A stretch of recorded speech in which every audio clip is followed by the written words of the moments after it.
নমস্কার বন্ধুরা, আজ আমি কোনো টেকনিক্যাল ব্যাপারে আলোচনা করছি না। তোমরা দেখতেই পাচ্ছ একটা ফাঁকা মাঠে দাঁড়িয়ে আছি। আজকে আমি একটা সত্যি কথা বলবো, তোমরাও মিলিয়ে দেখবে কথাটা কতটা বাস্তব। আমি যে ব্যাপারটা নিয়ে আজকে আলোচনা করতে এলাম সেটা হলো ডক্টরদের কালোবাজারি। ডক্টররা হসপিটালে কতক্ষণ থাকে? তিনি যায়, একবার হসপিটালটাকে পরিদর্শন করে, তারপর তিনি বেরিয়ে যায়। কোথায় বেরিয়ে যায়? ওনার পার্সোনাল চেম্বারে। এবার কথা হচ্ছে, মনে করুন আমি আপনি সরকারি চাকুরি করি, আমি আমাদের অফিসে গেলাম, গিয়ে প্রেজেন্ট করে আমি আমার কাজে বেরিয়ে পড়লাম। এটা কি সম্ভব? কখনো কখনো সেটা সম্ভব অন্য প্রফেশনে? আজকে ডক্টররা এমন কেন করছে? তাদের 6 ঘন্টা ডিউটি, তারা 6 ঘন্টা হসপিটালে থাকে না, কিন্তু তারা গেল, এক রাউন্ড দিল, তাদের পার্সোনাল চেম্বারে চলে গেল। এত টাকার খাই কিসের? আমি তো এটাই বুঝে উঠতে পারি না। নিজের ডিউটিটুকু তো আপনারা ঠিকঠাক করুন, সেটা করতেও অত অসুবিধা? আর তার থেকেও বড় কথা, আপনারা প্রেসক্রিপশনের মধ্যে যে ওষুধগুলো লেখেন, কেন জেনেটিক নাম জানেন না? আপনারা নিশ্চয়ই জানেন, তাহলে সেটা প্রোভাইড করুন না। এত ব্র্যান্ডের নামের প্রোভাইড করার কি আছে? আপনাদের ডিসপেন্সারি ছাড়া সেই ওষুধগুলো অন্য কোনো দোকানে খুঁজে পাওয়া যায় না। তাতে তো সাধারণ মানুষের অনেক সমস্যা। এই জিনিসগুলোকে শুধরাতে হবে। এবং আপনাদের যে 6 ঘন্টা ডিউটি, সেটা হসপিটালে আপনাদের থাকতে হবে। শুধু আপনাদের পার্সোনাল কাজে যদি বেরিয়ে যান, এটা তো হয় না।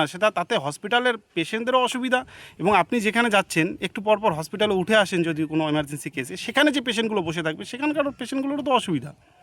তো একটু মানবিক হন আপনারা, এবং এমন ওষুধ লিখুন যেগুলো সব দোকানেই অ্যাভেলেবেল থাকবে। শুধু আপনার ডিসপেন্সারিতেই অ্যাভেলেবেল থাকবে এমন ওষুধ আপনি লিখতে পারেন না।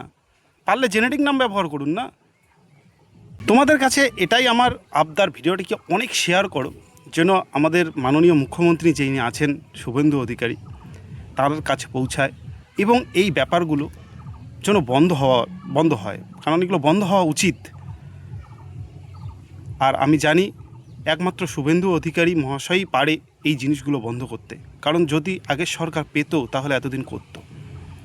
তো আমি শুভেন্দু অধিকারী মহাশয়ের কাছে এটা বিনীত আবেদন জানাচ্ছি, ডক্টররা যেন হসপিটালে অন কলে তারা যেন আলাদা করে তাদের পার্সোনাল চেম্বার চালাতে না পারে সেই সময়টুকু, এবং তাদের চেম্বারে যে ওষুধগুলো তারা লেখেন সেগুলো ডিজিটাল প্রেসক্রিপশান দিয়ে যেন প্রোভাইড করা হয় পেশেন্টদেরকে, এবং এমন ওষুধের নাম যেন লেখা হয় যেগুলো সব দোকানেই খুঁজে পাওয়া যায়, শুধু ওদের পার্সোনাল ডিসপেন্সারিতে খুঁজে পাওয়া যায় এমন ওষুধ যেন তারা না লেখে।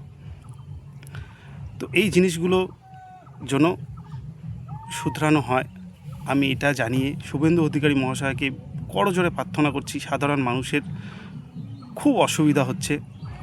আর একটা কথা, যেটা হচ্ছে গিয়ে হসপিটালগুলোতেও ডক্টররা ঠিকঠাক অ্যাভেলেবেল থাকে না, এবং কোনো ডক্টর বিভাগে যদি বসে, কোনো রোগীকে একটা টেস্ট লিখলো, কোনো ইউএসজি টেস্ট লিখলো, ব্লাড টেস্ট লিখলো, সেটা হসপিটাল থেকে যদি আমরা করাতে চাই, তাহলে কিন্তু আজকে মনে করুন আমাকে টেস্টটা করাতে হবে, কিন্তু ওরা ডেট দেবে 1 মাস পরের।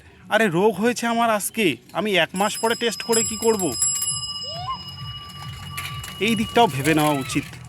তো আমি জানি শুভেন্দু অধিকারী মহাশয়, আমি ওনাকে অনেক সম্মান করি, উনি অবশ্যই এই দিকগুলো শুধরাতে পারবেন, এতটুকু ভরসা এবং দৃঢ় বিশ্বাস আমার তার প্রতি আছে। তোমরা ভিডিওটি অনেক শেয়ার করো, যেন ডাক্তারদের এই কালোবাজারি বন্ধ হয়। ধন্যবাদ সকলকে।